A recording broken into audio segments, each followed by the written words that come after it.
स्वामी विवेकानंद की पुस्तक राजयोग कहानी के रूप में एक समय की बात है जब स्वामी विवेकानंद दुनिया भर में भारतीय योग और आध्यात्मिकता का प्रचार कर रहे थे।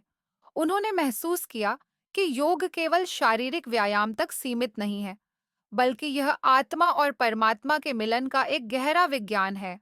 इसी विचार को सरल और व्यावहारिक तरीके से समझाने के लिए उन्होंने राजयोग नामक पुस्तक लिखी।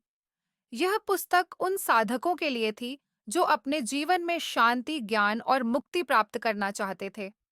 स्वामी विवेकानंद ने अपनी पुस्तक में योग के सर्वोच्च रूप राजयोग के रहस्यों को उजागर किया। उन्होंने बताया कि योग का अर्थ केवल शारीरिक मुद्राएं करना नहीं है, बल्कि यह आत्मा के भीतर छिपे अनंत संभावनाओं को जागृत करने का मार्ग है।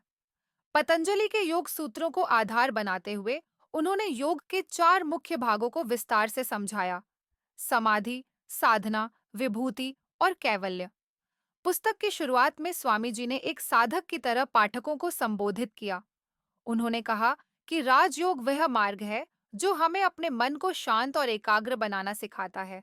लेकिन यह आसान नहीं है, क्योंकि मन एक चंचल घोड़े की तरह है जिसे नियंत्रित करना कठिन होता है। फिर भी यदि हम योग के अष्टांग पथ पर चलें, तो यह असंभव नहीं है। उन्होंने यम, नियम, आसन, प्राणायाम, प्रत्याहार, धारणा, ध्यान और समाधि के महत्व को समझाते हुए बताया कि ये 8 चरण साधक को आत्मज्ञान की ओर ले जाते हैं।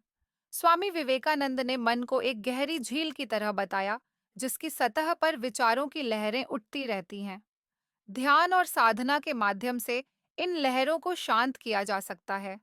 उन्होंने कहा कि जब मन पूरी तरह से स्थिर और शांत हो जाता है, तब साधक को अपने भीतर छिपे हुए परम सत्य का अनुभव होता है। कहानी का सबसे रोचक मोड़ तब आता है जब स्वामी जी राजयोग के अभ्यास से मिलने वाली सिद्धियों का वर्णन करते हैं।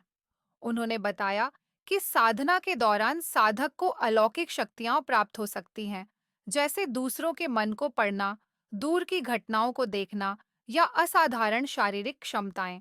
लेकिन उन्होंने चेतावनी भी दी कि इन शक्तियों का गलत उपयोग साधक को उसके असली लक्ष्य से भटका सकता है।